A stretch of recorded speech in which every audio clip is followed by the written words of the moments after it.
Hello and welcome back to another Brawlmachine video. This one's a lot more serious than last Brawlmachine video. I do apologize for that, but hey, we got to try playing with some different types of things on the channel, which is always a plus to me. So I was given my Saeryn list to try here. I tried it last week's video, but you all saw how that went. If you didn't, I'll have a link to it pop up on the screen here.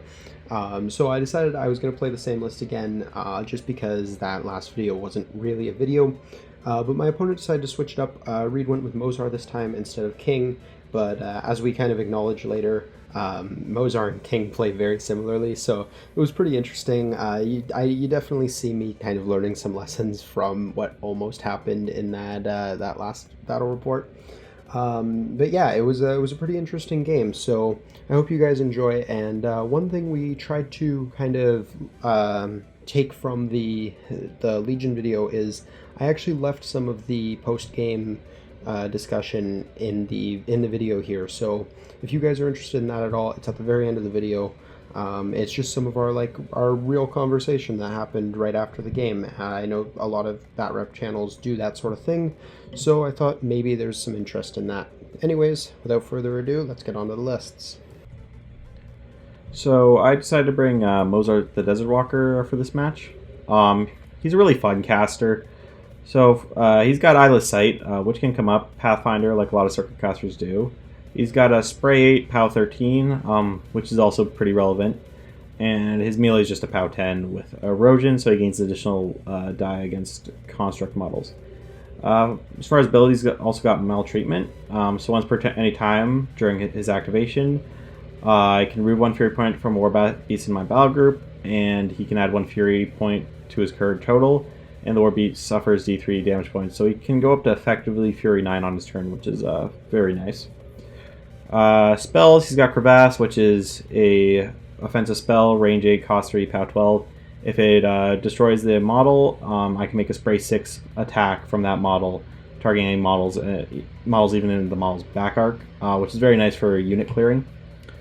He's got Curse of Shadows, so it gives target model unit -2 armor. They cannot make free strikes, and the model can move through the affected model if it has enough movement to move past the base, which is very nice for just getting models unstuck.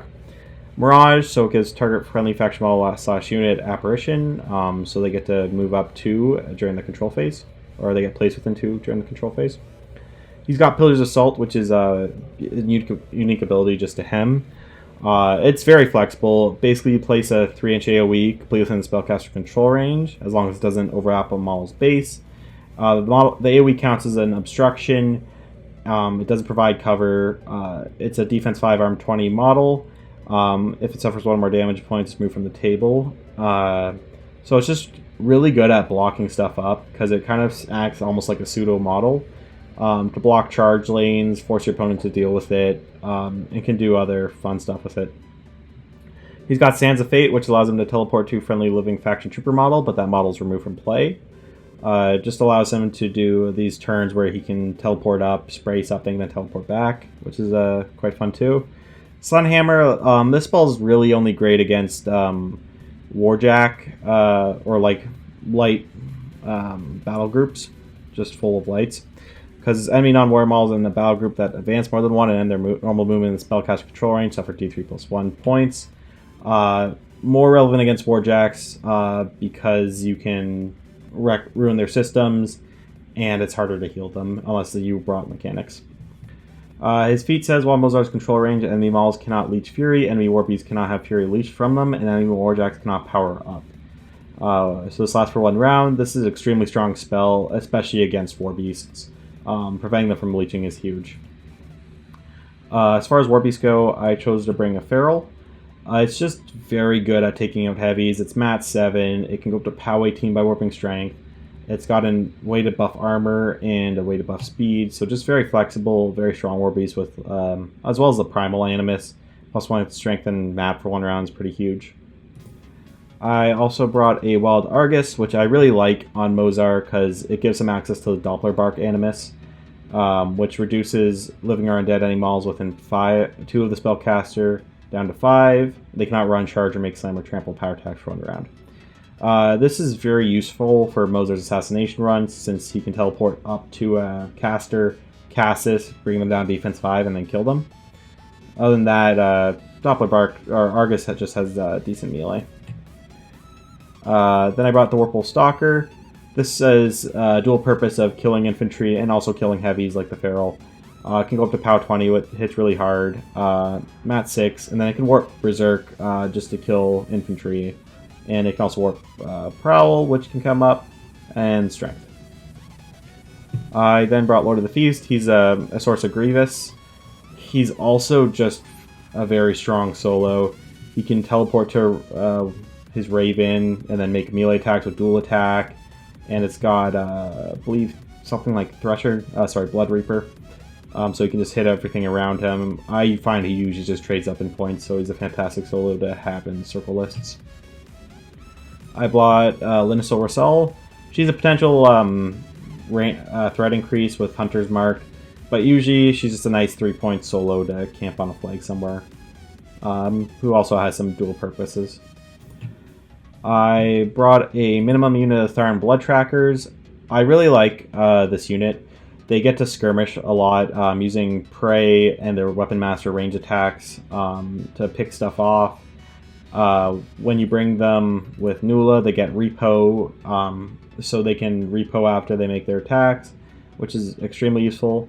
Hunter's Reckoning is a mini feat that she also brings, which allows me to swap the Prey at any time, which is just fantastic. Basically makes them Rad 8 in POW 11 Weapon Masters almost the entire game, because I get to choose my targets. And also situationally gives them quick work, which can also come up. Yeah, so this Saeryn list is actually the same as the one that I brought 2 weeks ago in the kind of meme upload there. I really wanted to actually play this list. I was pairing it with a Rias list, which is really thematic. And I really wanted to actually be able to play it because Saeryn is a caster that I just don't have the kind of experience with that I would like to have. And I don't know, she's weird. I'm very mixed on how I feel about her even after this game, which is one where I kind of got to use her a lot more than I usually do, which, you know, without spoiling anything, I can't go into too much detail. She's got a really interesting card. So she's got 3 range, or rate of fire 3, range 7, POW 10, Grievous Wounds gun, which is really interesting as a multi-tool because, like, on one hand it's only range 7, which is kind of mediocre, but on the other hand, POW 10 is enough that for non-super heavy armor infantry she can kill things with that pretty consistently, and with Rat 7 she's relatively accurate, and Grievous Wounds is fantastic. Just having Grievous Wounds on caster like that is amazing. Aside from that, she's got Force Barrier, which helps her with survivability, Def 16, so she's definitely leaning on the defense there, and her melee we're not going to talk about because it's not very good. It's the same as her ranged, but it's melee, and she can only do it once without spending Fury, so it's not good. She's Fury 7 though, which is nice. Into her spell list is really interesting. She's got Arcane Ward, which I definitely underestimated before today. Arcane Ward is a fantastic spell. +2 defense and untargetable by enemy spells is just really good, and the fact that you can throw it on a unit means even something like Ogrun become reasonably hard to hit is just a really good spell. Blightbringer, I'm very mixed on. It's a bomb that kind of shuts down spell casting, but doesn't really. Maybe I just don't know how to use it properly, but I'm not a huge fan of it personally. It's a little expensive. Breath Stealer is really good. Speed debuff and defense debuff, both of those are situationally really good, and both of them at the same time never hurts. She's got another bomb. It's just a POW 14 spell. Not bad at all. Anti-tough as well, which is always nice. And then lastly, Respawn, which is really fun. I like the spell a lot, just being able to kind of, almost like what the Clockatrice does, where it like teleports itself when it loses an aspect. That's kind of how I treat Respawn, is it teleports itself when it dies and stays at 3 boxes, which is situationally really useful. Obviously there are times when it can be avoided, but when it works, it forces your opponent to commit extra resources to kill that war beast, which is usually a pretty good thing. Then we go on to her feat. Her feat is an armor buff with Retaliatory Strike, which is really interesting. So The armor buff is to everything. Retaliatory strike is only to our battle group.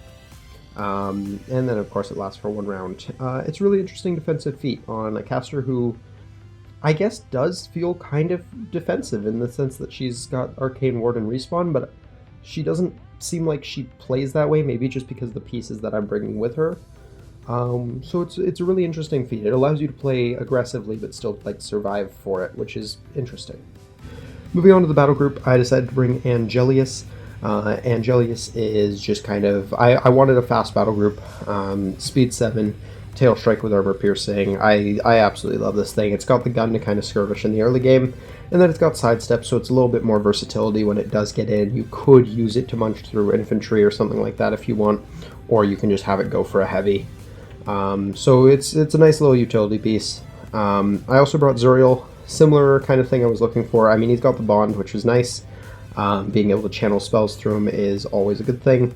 He's got reasonably powerful melee weapons, a really, really good spray. He's got dual attack and kill shot, meaning he's making lots of sprays if he wants to. He's got precision strike, which comes up when it comes up, and when it does, it's very useful. And he can combo strike with his melee if he wants to hit extra hard for a turn. Again, comes up when it comes up, and in general is just a really, really good beast all around. He's kind of like Carnivian plus, like he doesn't hit quite as hard on melee or at range for that matter, but he does a lot of the similar things, and he's faster and a little bit more versatile with it. Moving on to the final thing in the battle group, I brought the Mekanoshredder. As you can see, the lovely picture here doesn't actually load, but yeah, this thing's just kind of a nice little staple to have in most of my Legion lists. Being able to give 2 extra inches against constructs is always good. Charging without being forced is always good, even if you don't have that. And if he gets into a construct, he can actually do work. Clamp is also situationally just really useful. Throw this thing into a heavy, boost to hit with this thing, and now you don't have to boost to hit with some of your other things on occasion. So it comes up.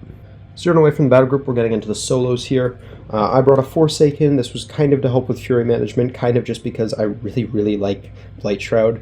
Auto hitting is just really nice for me. I've been cursed with defense skews enough times now that having something that auto hits even at only POW 8 feels really good. And then the versatility to also be hitting like War Beasts and stuff with this because of all the extra additional dice. It's just a really fun model. I've been having a lot of fun with the Forsaken lately. Alongside that, I also brought the Warmonger War Chief. This is just mainly because I was bringing Warmongers and I wanted the extra attack rolls. Blood Drinkers, also just casually useful, stop Berserk chains once in a while, but really I was just bringing them for the +1. On to the unit, I brought the Blighted Ogrun Warmongers. There's not much to say about these guys. They're Vengeance, they're reasonably tough, they hit pretty hard, they're very accurate, especially if they're charging, and bringing Gorag just kind of buffs that even more with the Paralyzing Gaze there. And then they've got No Quarter, which, when it comes up, super useful, +2 inch movement, as well as Pathfinder on a charge. This unit's very basic, but they're fantastic, and they're a great time. So that's my list. I was running Primal Terrors, obviously, which is what gives Vengeance to these guys. I kind of forget that they don't have it innately. And yeah. Legion, turn 1. Alright, so right at the start of the turn here, I'm deciding what upkeeps I want to put out. I put Respawn on Angelius, because I figure Angelius is probably going to be the first one that takes much of a beating here. And I decided to put Arcane Ward up on the Ogrun, just to give them the defense buff there, and also not being targetable by spells could be useful because of the whole spray shenanigan thing Mohsar's got going on, but I figure they're probably high enough armor, I'm not too worried about that. After that, Saeryn just charges up behind the rock there. Here, I'm just measuring to make sure none of my War Beasts are going to be getting hit by too many of his infantry here. I have Zuriel run up into that forest there, and I don't even think I bothered to put up dodge on him. Oh, I had him run, so I guess I couldn't have. And then I have Angelius run. I kind of play around the positioning on him a little bit. You'll see him, I'm not sure if I kept my moving him in the video, but he will teleport at some points, because I decided I wanted to have him touching the zone. Which does put him in range of 3 of the unit, but I figure that's probably okay. So after Angelius in there, you see I'm adjusting him to have him toe the zone. After Angelius, I think I have the Forsaken go next. The Forsaken's just going to walk up and pull the Fury off of him. Oh, maybe I did the Mekanoshredder first, it looks like there. Mekanoshredder just ran up, nothing fancy. And then from there, it's pretty much just moving up all the Ogrun. I have them all run, and I put myself in a big clump. And that's my turn. Circle, turn 1. So right here, I noticed the Bloodtrackers can get up and do some damage to Angelius. Only 3 can get in though, so I'm just going to move all the rest just kind of safer positions to get committed next turn. And I will mini feat with Nuala here to switch prey on Angelius so I can get as much damage as I can if possible. So these are looking at POW 11 Weapon Master attacks, and I just absolutely blow up the dice rolls. So I end up doing over half his health here between the 3 of them, which is just fantastic. Did not expect them to do this much work, but still pretty good. Right after, I'm going to follow up by repoing them. Just spread them out further and make the 3 up at the front just kind of annoying to deal with. Then I want to see where I want to put everything else for the turn. So I'm just working out Zuriel kill shot. I end up bringing that one back because it can kill shot into the rest of the unit and maybe a heavy, so it makes sense just to back her up. Then gonna have the Warpwolf Stalker go. He's just going to run up Ryle, and he's going to warp Prowl because he's got nothing better to warp. Lord of the Feast is just going to run up the side of the house there. Give Zuriel like multiple options, so either he can go into the unit, spray them a little, or he can attempt to take Lord of the Feast off the table. And Lord of the Feast is also just in a good position to do work if he's not dealt with. Then I'm going to have the Wild Argus go. He's just going to run on up. And I believe I roll him for 1 there. So right here I'm going with the Feral Warpwolf, and I'm going to warp speed so he can move this far, and he's going to run 16 inches up the board, and he's just going to get up beside the house. He's a bit in range of Zuriel, so he gets backed up a little before I end his turn, and he riles up. Then I'm going to go with Mohsar, and I am going to Maltreatment to remove a Fury from the Argus put on him, and the Argus will take D3. He ends up taking 2 to 5, nothing too bad. And then all he's going to do is place down 4 Pillars of Salt.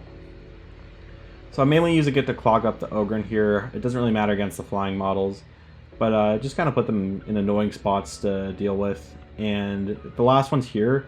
I'm attempting to block Zuriel's just spray range so he can't spray. Legion, turn 2.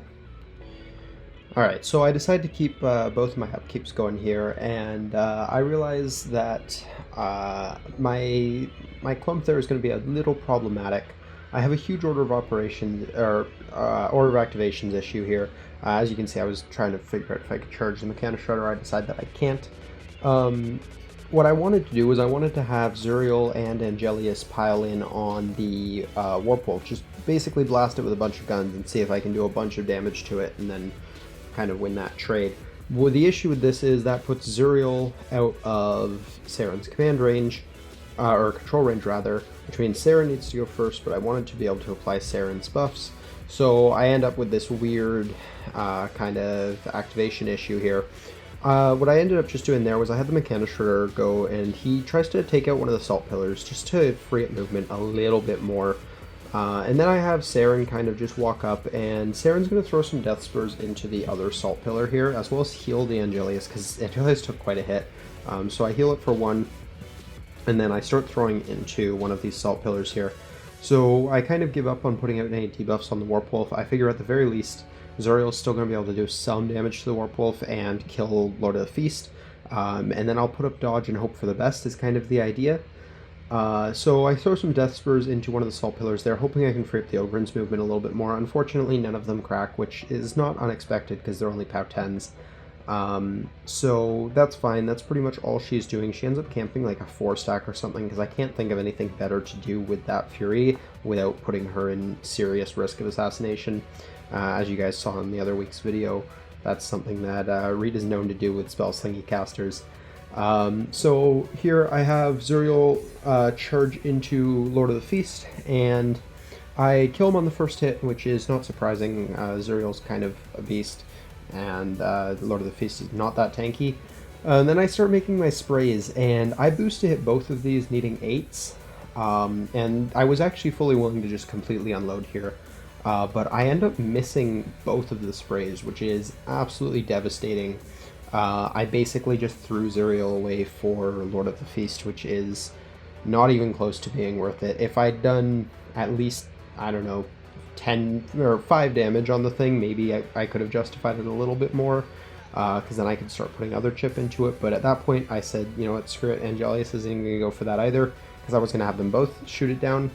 I decided to have Angelius charge in. I'm thinking maybe Angelius can kill 3 or 4 models here, or, you know, kill 3 of the infantry, which shouldn't be too hard to do, and then, like, hit the Argus or something. Or maybe even scare the caster a little bit. So I have him charge that first one, and I miss, which really sucks because that loses a sidestep.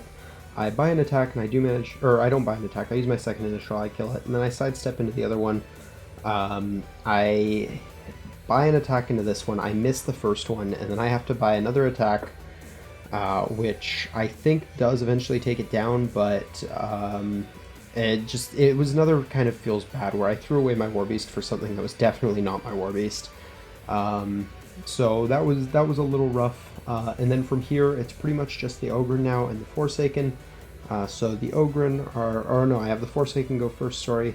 Is going to pull that Fury off of the Mekanoshredder, and I realize I'm in a really bad spot if he decides to feat here. And I also forgot to use my own feat, which was a bit of a problem. Totally would have been a good turn for it. So now I'm just having the Ogrun go. I wanted one of them to charge, but I decided that's not going to happen, so I just have them run to kind of get in his face and threaten the entire zone, which is good because it kind of lets me not lose too hard on scenario, acknowledging the fact that I don't have anything on the flag right now. And that's pretty much my turn. Circle, turn 2. So I'm going to start off this turn by activating Mohsar. I want him to cast some spells to help everything else perform. So he's going to back up a little, so he's not in a ton of threat, because he's going to go a bit low on Fury here. And I'm just working out how I want to do this, but he's going to start off by casting a Curse of Shadows, and he'll be boosting. It's going to go onto Angelius, and it hits. So he gets -2 armor, and now he can't make free strikes, and my models can advance through him. Then I believe I'm going to shoot off his spray. I don't believe I boost a hit, but I boost damage once I get connect. And I roll pretty well and do 11 to 6, and I just proc respawn right off Mohsar, which is just fantastic. So Angelius respawns over there, and then with his 2 other Fury, he's going to cast Pillar's Assault, and that's going to go behind Zuriel because he's got up Elusive, and that will prevent him from landing with dodge, so he won't be able to dodge away from my Feral Warpwolf. Next, the Stalker is going to go. He's warping Berserk, and he's going to go into the Ogrun. He misses first one, misses the second, buys, hits, and gets one to tough. So no Berserk, buys another, auto kills, Berserks. I believe he misses this one too. And then he buys one last one. And I kill that one. So he Berserks and misses again. Which is kind of unfortunate, he missed a lot, but he did manage to take out 2 at least. Then here I'm going to see what I want to do with the Doppler, the Wild Arglist, and I'm going to Doppler Bark, lowering Angelius's defense down to 5, as well as the 1 Ogrun, which is going to be super useful for my Bloodtrackers about to go here. So it's going to be pretty trivial for them to remove Angelius, and then I can swap Prey onto the Ogrun unit. So right here I'm just making sure I'm staying out of melee range. I'm going to go with Nuala first. She hits, I roll and she ends up hitting and just removes it off the table pretty easily, so then I can swap the Prey onto the Ogrun. Then I'm going to have the other one go and shoot into the engaged Ogrun that's defense 5. I end up hitting. And I'm going to roll damage here.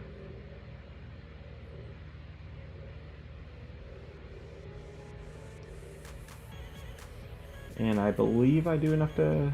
Or sorry, I don't actually do enough to actually kill off the damage there because I rolled kind of low. And then I'm going to have the last 3 go, and I'm targeting the one in front first. Miss. Next one, I believe, hits. Yep, rolling damage. Does not kill. Unfortunately, like a pretty poor performance. I expected to kill at least a couple with them, but didn't really do enough there. Then the Feral's going to go, and he's just going to warp strength, just go directly into Zuriel, and just rolling pretty average, but that's kind of enough here. Missing a couple. The ones that do connect, I'm doing like 7-8 damage, and I managed to take him out.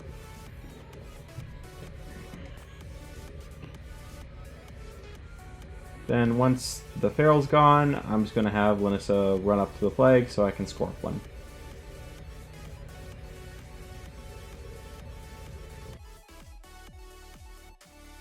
Legion, turn 3.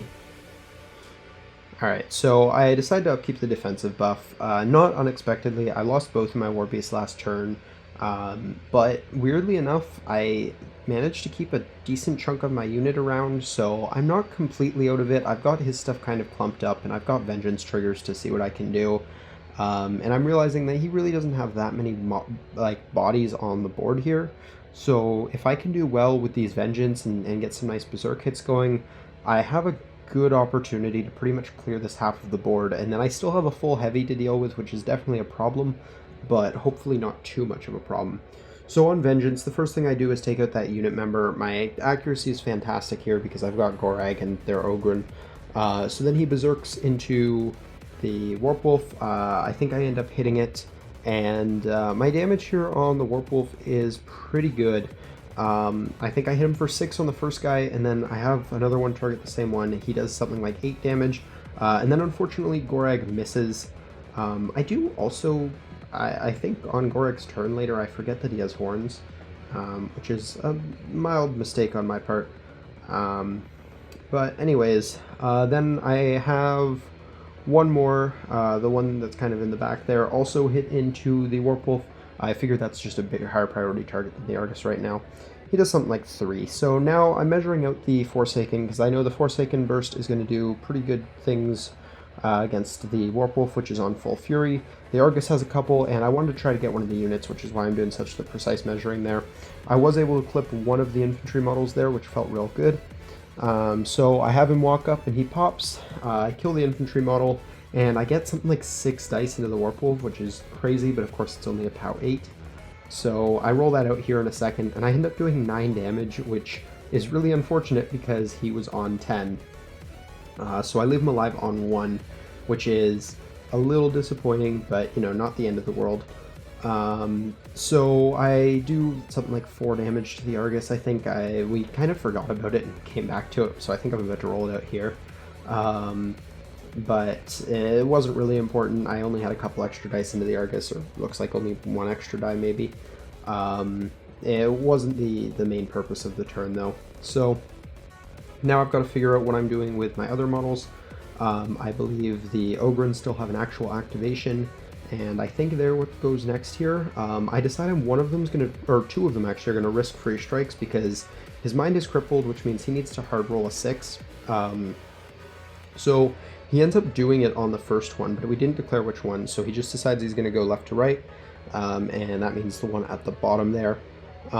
So the one at the bottom he was able to hit on the free strike, and he ends up knocking it down here. I do make the tough roll, but it does of course stop the charge, which is definitely unfortunate. And then the other one he thankfully misses, so he's still able to get in, and that was the important one because he went into 2 targets. So then from here I have my 2 remaining Ogrun models go. Gorag is going to hit into the Warpwolf because it's pretty important that that thing dies. And now that I'm thinking about it, having the horns actually didn't matter at all because I end up killing it on first hit, I'm pretty sure. So that dies, that's great, and he reads back some of the fury there. And then I have the second one, Smack the Argus. Oh, maybe I started with the unit, my bad. I really was just neglecting the Argus this turn, which didn't end up being a good thing. There was probably a way I could have positioned Gorag so we could have taken a swing into the Argus after killing the heavy, but that's fine. So I have this other one go, and we find out because of the range on Gorag's thing, he's got the same accuracy into both of the, or he's got the same accuracy into the farther one if he charges it. So I have him charge that one, and I end up removing it from the table. I make my Berserk attack and unfortunately miss the other one, but that's okay because they did tons of work here. Lastly, I have my solo run in here, and I'm just going to have him smack the Argus. I was hoping I was going to be able to kill it, but I had a feeling it still had a decent number of boxes, and I do something like 7 damage to it, I think, which is not bad, but not amazing either, considering the fact that it was boosted. So now I have the Mekanoshredder go finish off one of these unit guys here. I just wanted to leave as few of them alive as possible. And he succeeds at doing that, which felt pretty good. So now it's just Saeryn, and there's only really one thing for Saeryn to actually be able to impact here, and that's going to be the Argus. I could have her go for the member of the unit as well, but then I'm completely giving up on scenario, whereas I still wanted her to be able to walk to the flag if I was able to do so. So I have her just launch her blasty spell into the Argus here, and I rolled a pretty good damage roll there, as you saw. I think it was double sixes or something like that. So I end up taking out the Argus, which felt really good. Here I'm just making sure I'm safe from a Mohsar assassination. Last week's, or the other week's video is still kind of scarring me because Mohsar and King are very, very similar. So I'm just making sure that he can't do anything crazy with sprays or anything like that. And I have Saeryn walk over to the flag, and I believe that is pretty much my turn. Circle, turn 3. So right here, I've lost pretty much everything but my Feral, Mohsar, and just one member from my unit, as well as Lanyssa, but Lanyissa's kind of got to stay on the flag to keep up on scenario. So I'm looking where the Feral can land. He's not going to be able to charge because of the way the house is positioned. He won't be able to get both. At least when he charges, he'll just be getting the Forsaken and Ogrun. And I really need to start taking out the Ogrun here, because between Vengeance and just the amount of damage they can put out, they're a problem. So I determined I need to warp speed, which has been unfortunate, so I can't do damage or armor. But by warping speed, I can just walk him up there and get the 2. I also decide that Mohsar is going to have to be committed at some point this turn, just to deal with the Ogrun. So here you can see me moving up with the Feral. Just attacking the one on my left first. Just making sure my facing is good because I didn't actually need a charge, so may as well have nothing go into the back arc freely. I end up missing all my initials, which does happen. They do have the defense buff, but that's unfortunate because I do only need 7s here. I hit one and it ends up toughing. So now I'm deciding what I want to do. I could take out the tough one yet or swing for the other one.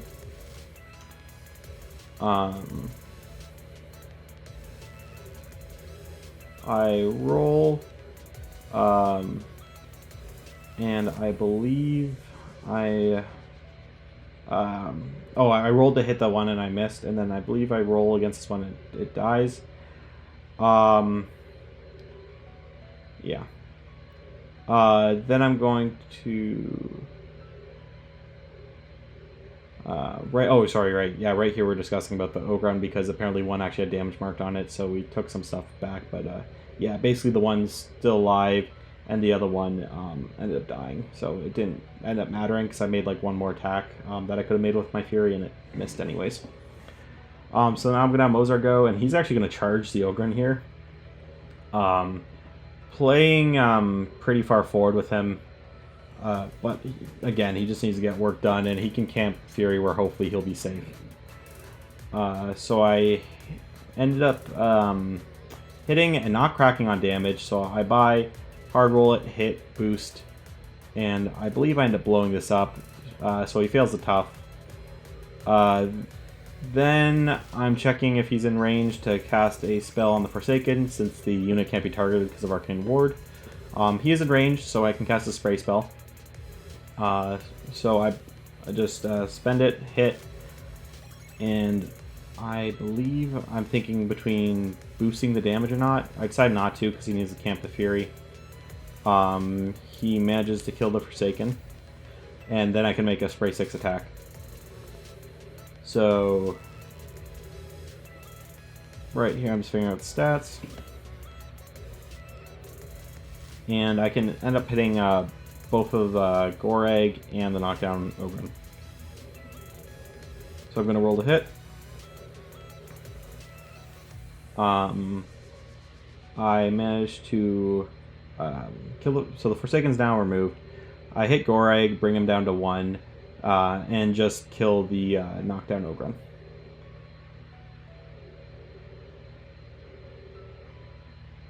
And then I maltreatment, and I do a couple, like 1 point of damage to the feral, just so Mohsar has more fury. Then I'm going to have the unit go. Last member of the unit hits, would kill, but Gorag toughs, so he's still alive. Legion, turn 4. Alright, so it's all out assassination time at this point. I don't think I can pull it back on scenario, and I have more confidence in killing Mohsar than I do in killing the Warpwolf.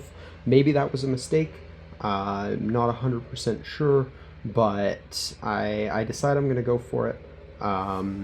And so I'm figuring out kind of how I want to do this. I have spent a long time deciding what Saeryn's going to do here, because there's the argument of whether or not I want to apply the defense buff before I start doing other things, or if I just want to use that as another offensive spell. My accuracy is already pretty good. I'm hitting on 5s because of Gorag with Saeryn, but I acknowledge that some of my other models, and also hitting on 5 still isn't perfect, could really appreciate that -2 defense buff. With Saeryn, that means not Snake Eyes. The Mekanoshredder becomes a lot more accurate with that. So I end up going for the defense debuff, just because it feels like it's going to be helpful, and I don't trust myself not to roll 4s. So I have Saeryn walk up here, and she's going to first start with the defense debuff. Knowing I only need 5s, and knowing that I want my Fury, I decide not to boost it here. And here I'm counting out my Fury and figuring out how I want to break this down. So I spend a little bit of time on this, and eventually, like I said, I do decide to go with the defense debuff. So in a moment, I'm going to cast that out, hard roll for the 5, and thankfully I do get it. It would have been pretty devastating if I had just wasted 2 Fury there, but I do manage to land that, which feels really good. So now I'm starting with the Death Spurs. I really want to bait out the transfers that he has before I start getting onto the more powerful things. So I just start throwing Death Spurs, and I hit, and then I realize that maybe spreading out the damage on these is better, so then he doesn't have obvious transfers. So I actually start boosting the Death Spurs instead of boosting my spell later. And I do, I think, 6 damage on the first one. I do 4 damage on the second one here, and so far he's just taking these because he doesn't want to risk anything. And then the last one there does 2 damage.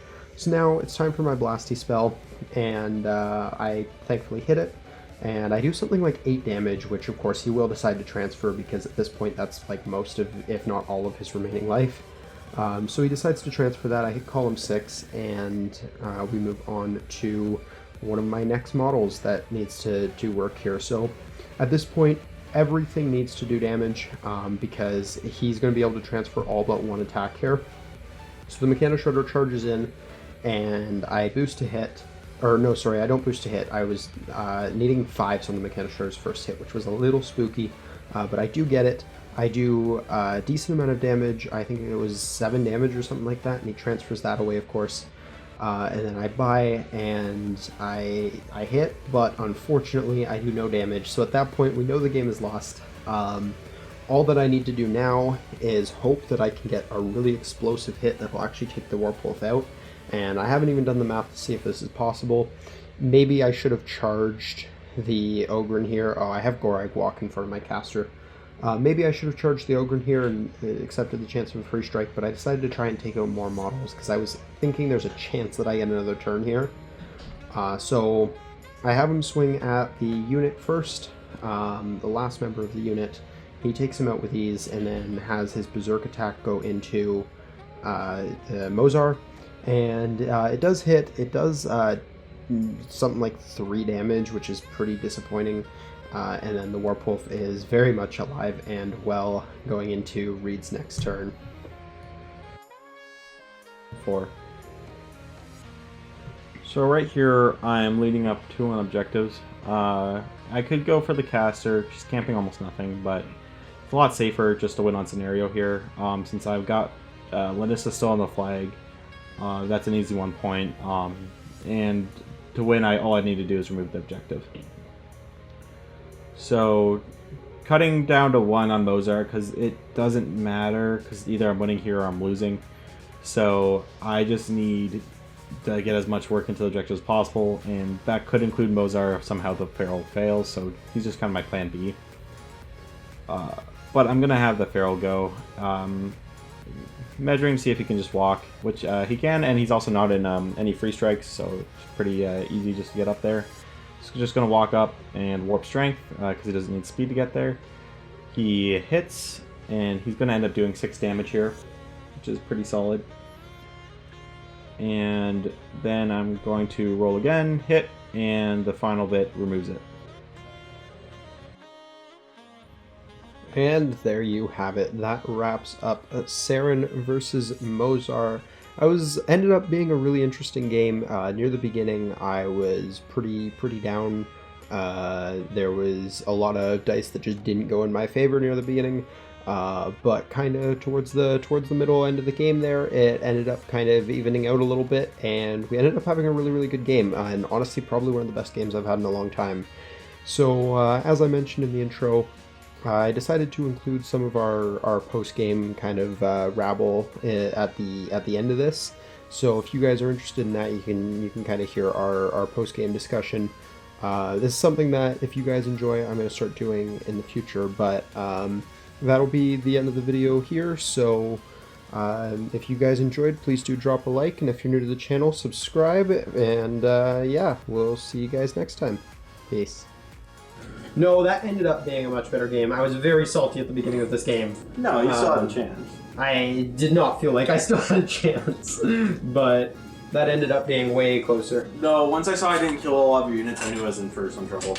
Yeah. Like, I expected to kill maybe 2 or 2 more guys, maybe 3.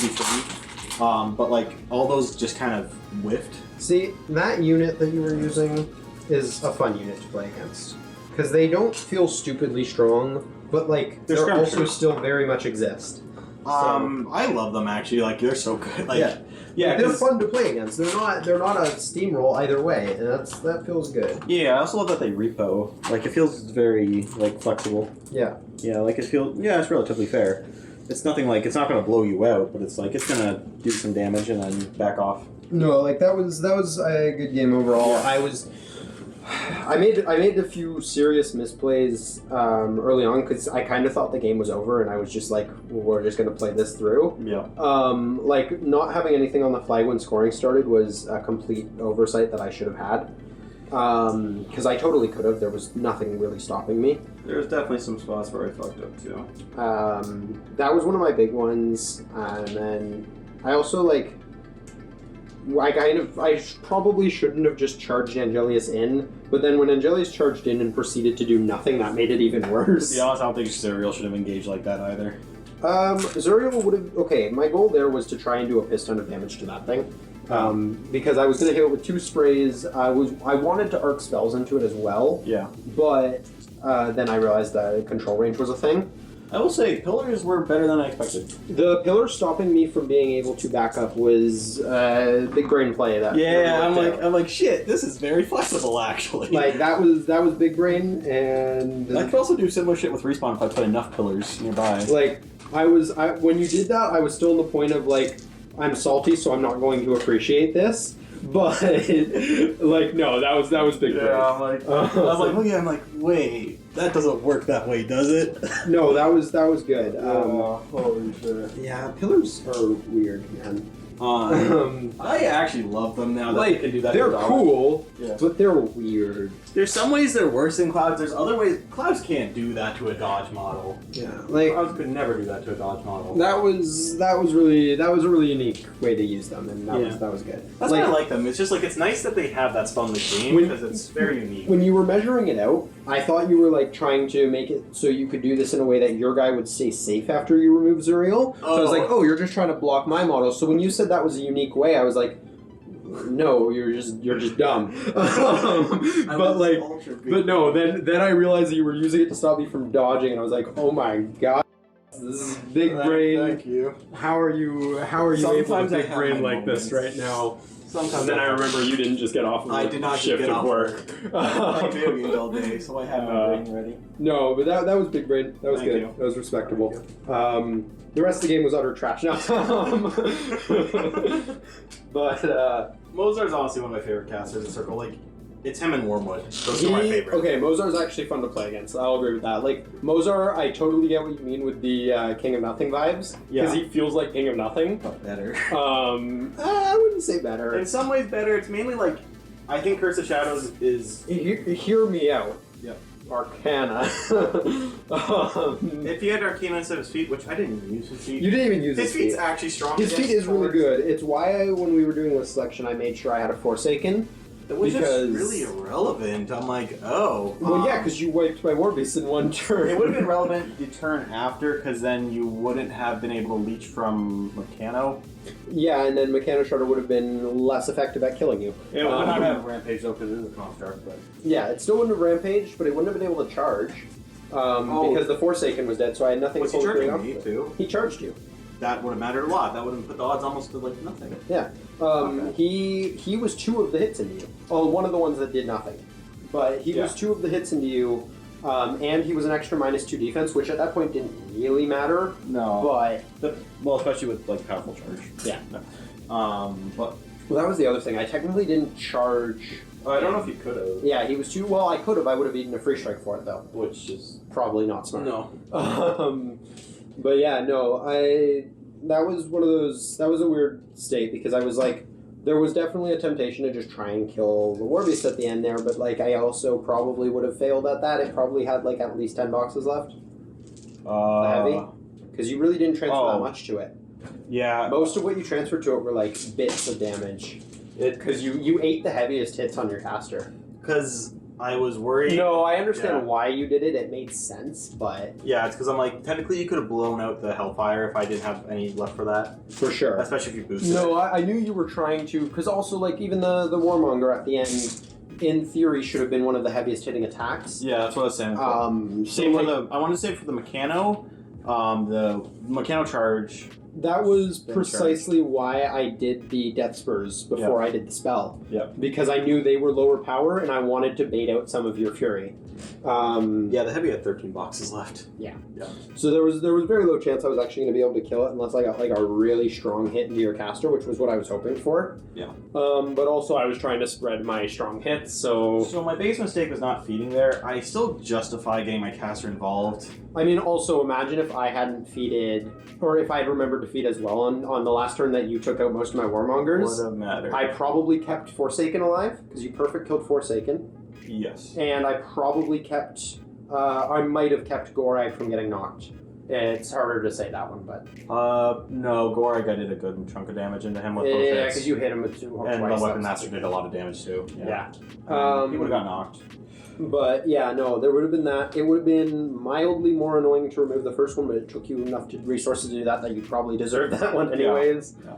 Mekanoshredder you didn't hit. So it really just would have been the Forsaken, but the Forsaken would have been the difference there. Because if the Forsaken hit for at least 3 damage, which hits dice off 2, so pretty good odds. The main thing is to also me remember my feet there too. Yeah, if you remembered your feet, then that becomes a moot point. But, yeah. Like that's what I mean. We both kind of screwed that up. Yeah, we forgot our feet all game. We both meant to feet on the same turns and I kept on saying I was going to feet each Same. time, and I'm like, fuck me. No, same.